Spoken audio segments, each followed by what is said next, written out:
дүйнө, интернет, нанотехнология, санариптик билим алуу жана электрондук соода саттыктын өнүгүүсү, заманбап жашоо адамдардын күнүмдүк жашоосу жана бардык аймактардын экономикасы масштабтуу өзгөрүүлөрдүн алдында турат. Азыртан эле серепчилер мындай бурулушту 4-өнөр жай төңкөрүшү деп аташууда. Алар республиканын ички жараяндарына, казак элимине жана техникасына кандайча таасирин тийгизип жатканы туурасында биз Digital Kazakhstan программасынан айтып беребиз. Бул чыгарылышта каржы технологиялар тармагындагы жаңы иштеп чыгуулар, экономикага кандай таасир этерин сөз кылабыз. Камсыздандыруу рыногундагы телематика деген эмне? Казакстандыктарды санарип каражаттары же болбосо криптовалюта менен иштөөгө ким үйрөтөт? Санариптешүү бүгүнкү күнү башкы дүйнөлүк тенденцияга айланган санариптештирүү тутумун экономиканын бир дагы тармагы тоготпой кое албайт. Эл аралык эксперттердин берген баасына ылайык башкаларга салыштырмалуу заманбап технологияларды каржы сектору көбүрөөк ишке ашырат. Адистер муну адамдардын банк кызматтарын 24 саат бою күн сайын колдонгону менен байланыштырышат. Ошондуктан 2000-жылдын башында пайда болгон алгачкы онлайн банкинг дүйнө коомчулугу тарабынан жаңы, ошол эле учурда зарыл нерсе катары кабыл алынган. Ал эми бүгүнкү күнү жер жүзүндөгү адамдардын 1/3 каржы маселелеринин бүткүл дүйнөлүк желе аркылуу чечип келет. В этом году у нас произошло очень знаменательное событие. Ушул жылы бизде абдан маанилүү окуя болду. Чын-Куран айында биринчи жолу интернет төлөмдөрдүн саны биз кадимки дүкөндөрдө колдонулуучу төлөм карталарынын санынан ашып түштү. Бул казакстандыктардын көчөдө аткарган төлөмдөргө салыштырмалуу интернет аркылуу көп төлөп баштаганынан кабар берет. Бул албетте жакшы көрүнүш. Эл өзгөрүүдө, мамлекет чындап өсүп, интернет колдонгон адамдардын саны арбыды. Акыркы маалыматтарга ылайык 7 миллиондон ашык казакстандыктар азыртан эле алыскы банк системасы аркылуу тактап айтканда республикадагы ар бир экинчи төлөм нак акысыз эсептелет. Серепчилердин пикиринде бул каржы тармагындагы ири санарип эволюциясынын башталышы гана болуп эсептелет. Ал эми каржы кызматтарын колдонуучуларга ыңгайлуу шарт түзүп, ошондой эле бүтүндөй өлкөнүн экономикасынын таасирдүүлүгүн арттырат. Допустим, наше государство... Мындай экономикага зор пайда алып келет, себеби биздин өкмөт башкалардай эле компанияларды тейлөөгө чоң суммадагы каражат жумшайт. Обслуживание своих национальных компаний, то есть это банковские комиссии. Башкача айтканда, санариптештирүүдө банктык жыйындардын төлөмдөрүн наркы кыйла азаят. Мамлекеттик сатып алуулар боюнча бүтүмдөрдүн, которуулардын, эсеп жүргүзүүлөрдүн көлөмүн эске алганда, бул миллиарддаган теңгени түзөт. Демек, акча үнөмдөлөт. Эгер машина окутуунун негизинде аткарылган автоматташтырылган системасын ала турган болсок, анда коррупциялык көрүнүштөр минималдаштырылат.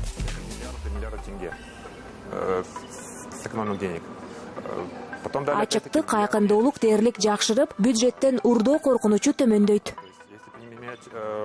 Автоматизированную систему, которая сделана на основе машинного обучения либо искусственного интеллекта, в лучшем случае, да, то опять-таки минимизируется фактор коррупции. Казакстандагы каржы технологиялар чөйрөсүндө жаңы жана жогорку сапаттуу новатордук чечимдердин көп болушу үчүн өлкөдө Астана эл аралык каржы борбору түзүлгөн. Бул борбор кайсы бир республикалар үчүн эмес, ошондой эле Борбор Азия өлкөлөрү, Жакынкы Чыгыш мамлекеттери, Батыш Кытайдын аймагы, Монголия жана бир катар европалык өлкөлөргө багытталган. Азыр Астанада каржы технологияларынын борбору түзүлүп жатат. Каржы технологиялык хаб бул бир гана каржы секторундагы технологиялар топтоло турган аянтча. Ал өзүнө каржы тармагындагы негизги оюнчуларды чогултат. Бирок бир эле Казакстан же Борбор Азиянын рыногун айтып жаткан жокпуз. Биз эл аралык борбор тууралуу сөз кылуудабыз. Международном хабе. Борбордун негизги максаты финтех долбоорунун өнүктүрүүгө ыңгайлуу шарт түзүп берүү. Ал программисттер үчүн заманбап ички түзүмдүн пайда болушун, ийкемдүү жөнгө салгыч, ошондой эле стратегиялык инвесторлорду тартууну камтыйт. Буга ылайык Астана эл аралык каржы борборунун базасында тематикалык конференцияларды, сынактарды жана хакатондорду тынымсыз өткөрүп турушат. Мындай иш-чаралардын бири эл аралык финтех стар ылдамдатуучу программасы. Ал новатордук чечимдерди чогултууга жана дүйнөлүк каржы компаниялардын өз ара аракеттенүүсүнө шарт түзүп берүүгө багытталган. Плюс жирно для нашего рынка. Почему? Потому что албетте биздин рынок үчүн абдан пайдалуу. Эмнеге? Анткени каржы технология борборунда көрсөтүлгөн эл аралык топтор өздөрүнүн бизнесин бул жерде ишке киргизүү максатын коюшкан. Азыр алар ЭКБ аймагында катталууда. Бул ошол жеке технологияларын мында алып келип, өнүктүрүүгө камынып жаткан новатордук компаниялар. Ал эми эл аралык жана жергиликтүү экспертизаларды киргизүү менен биздин командаларда жеке бизнесин чет өлкөдө өнүктүрүү багытын жакшы түшүнүү мүмкүнчүлүгү бар. Как развивать свой бизнес именно за рубежом. Бүгүнкү күнү Казакстандын улуттук банкынын талдоосуна ылайык өлкөдө юридикалык жактардын төлөмдөрүнүн 70% ашыгы жана жеке жактар аткарган 50% төлөм алыскы байланыш каналдары аркылуу жүзөгө ашырылат. Экинчи деңгээлдеги 33 банктын бирдей интернет кызмат тутуму түрүндөгү өзүнүн программасы бар. Анын жардамы менен кардарлар акчаларын дүйнөнүн бардык бурчунда туруп колдонуу мүмкүнчүлүгүнө ээ болушат.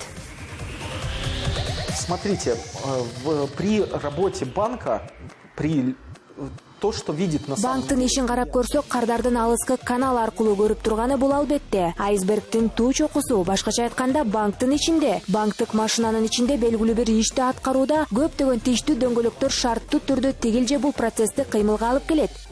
который приводит в действие те или иной процесс. Биринчи кезекте ар бир транзакциялык коопсуздугун текшерүү зарыл. Бирок ар күнү кардарлар тарабынан миңдеген төлөмдөр аткарылат. Ал эми андагы тартип бузууларды колуң менен аныктоо мүмкүн эмес. Мындан улам текшерүүлөрдүн бардык баскычтары автоматтык режимге которулууда. Анын жардамы менен жасалма интеллект жана машина үйрөнүү технологиясы бир эле учурда көптөгөн сурамдарды иштеп чыгууга шарт түзөт.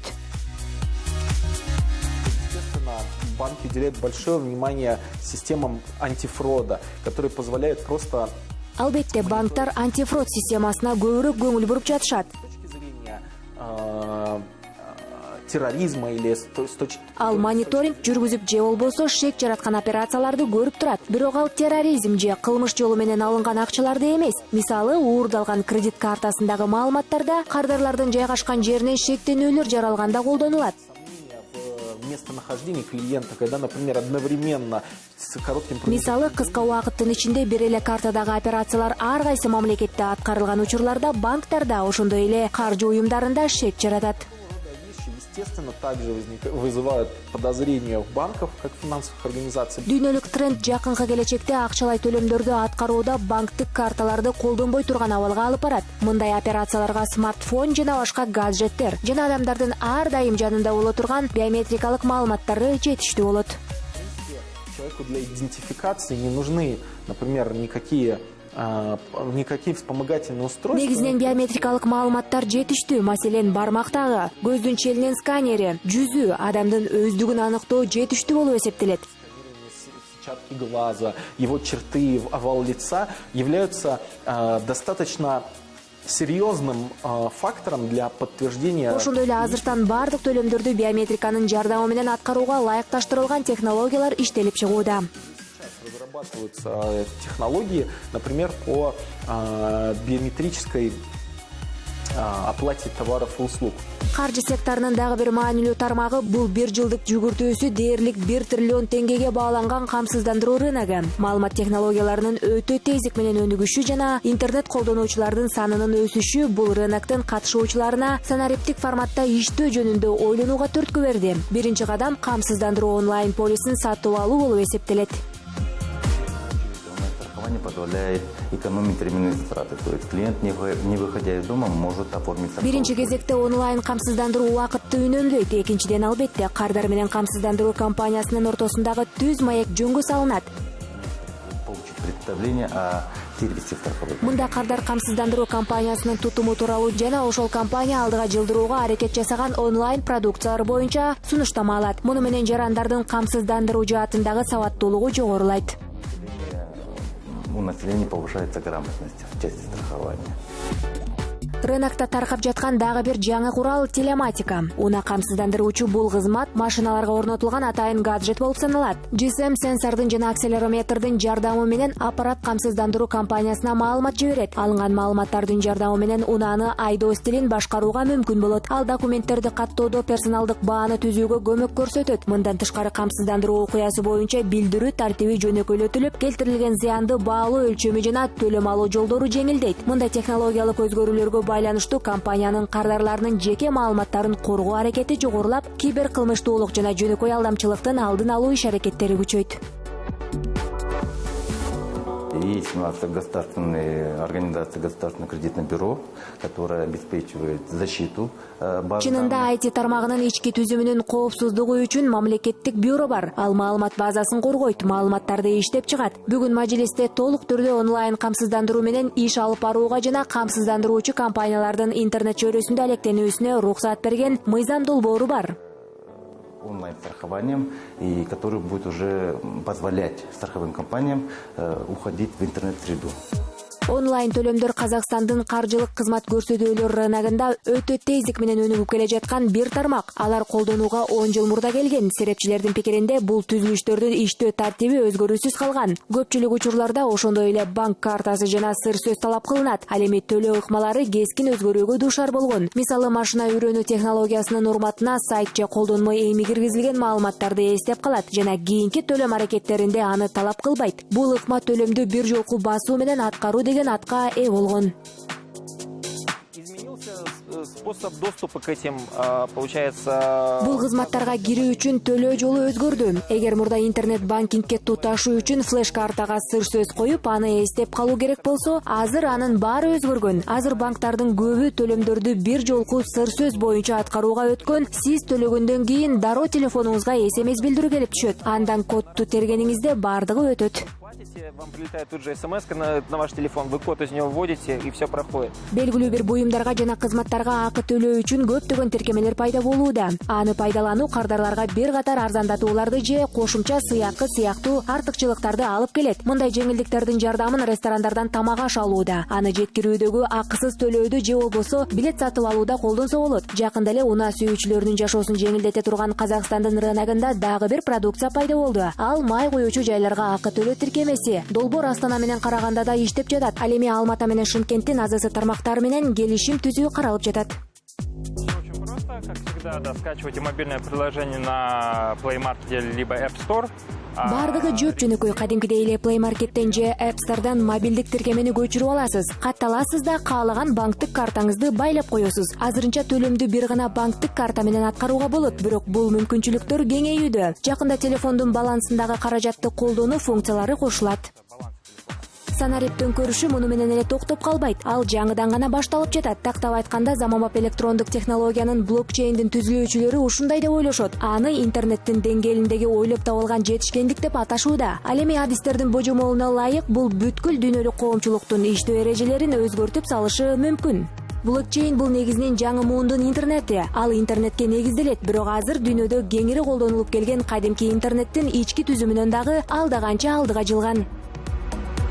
Блокчейн деген эмне? Чынында эле маалыматтардын базасы. Аны бир эле уюм эмес, жүздөгөн, керек болсо миңдеген уюмдар жана анын мүчөлөрү толтура алат. Башкача айтканда, кандай гана жалган кабар болбосун жокко чыгарылат, себеби чынжырчанын бардык катышуучулары бирин-бирин текшерет. Мындан тышкары бул система көптөгөн процесстерди борборлоштурган башкаруусуз ишке ашырат. Мисалы, бул иш аракеттерди 10 эсеге ылдамдаткан банктар аралык которуулар. У нас есть несколько банков второго уровня. Эгерде биздеги экинчи деңгээлдеги бир нече банктар Орусия, Казакстанда жайгашса дагы бир блокчейндин базасындагы чынжырчага туташкан болсо, анын ар бир нотасы ар бир блокчейн. Блокчейндик ноталарга ээ болот жана алар бир нече мөөнөттүн ичинде транзакция жүргүзүүгө мүмкүндүк алат. Возможно провести транзакцию буквально в несколько минут. Блокчейн технологиясы менен бир эле учурда дүйнөдө криптовалюта түшүнүгү пайда болду. Бул жаңы форматтагы акча бирдиги же болбосо санарип активдери деп аташат. Аны белгилүү бир эсепке же электрондук капчыкка киргизет. Ал эми криптовалюта ар кандай түрүндө карабастан, мисалы Neo, Ethereum, Bitcoin катары сакталып алынып, колдонуучунун менчигине өткөрүлүп берилет. Алардын атайын дайындалган сактоо жерлери болбойт. По сути, этот биткоин, условно, он хранится у вас не на... Чындыгында бул биткоин сиздин компьютерде же смартфонуңузда сакталбайт. Эгер сиз смартфонуңузду жоготуп алсаңыз дагы, бул маалымат бардык блокчейн компьютерлеринде сакталат. Ошондуктан сиз атайын сыр сөздүн жардамы менен бул биткоинди кирүү мүмкүнчүлүгүн кайра ала аласыз. Технологиялардын төңкөрүшү мына ушунда. Санарип акча бирдигинин тармактарда таркашы менен алдамчы сайттар түзүлө баштаган. Анда электрондук жок бирдикти сатышат. Мында алдамчылыктын торуна илинбеш үчүн ири аналитикалык иш жасоо зарыл. Анткени менен атайын билимиң болбой туруп, кылмышкерлерди аныктоо дээрлик мүмкүн эмес. Ошондуктан бүткүл дүйнөдөгүдөй эле Казакстанда дагы крипто биримдиктер пайда болууда. Алардын негизги багыты санарип каржы булактары менен иштөөнү үйрөтүү болуп эсептелет. Биз практикалык пайда беребиз. Адамдар 2 күн окуган соң биткоин эмне экенин, аны каяктан сатып алып, каяка сатаарын так билет. Бизде улуттук криптовалюта болот. Аны кантип сатып алуу керектигин биз үйрөтөбүз. Бүгүнкү күнү аны эч ким жасабайт. Биз 2 күндө эле адамдарды окутуп коебуз. Билим берүү семинарларын өткөрүүнү Астана эл аралык каржы борбору дагы пландап жатат. Бирок ал биринчи кезекте каржы секторунда эмгектенгендерге багытталмакчы. Бул окутуулардын алкагында банк тармагынын кызматкерлери, мамлекеттик кызматчылар, интернет ишкерлери жана блокчейн энтузиасттары технология боюнча теориялык билим гана алып тим болбостон, тажрыйбалуу жетекчилердин кол алдында өздөрүнүн идеяларын ишке ашыруу максатында санарип чечимдерин сунушташат.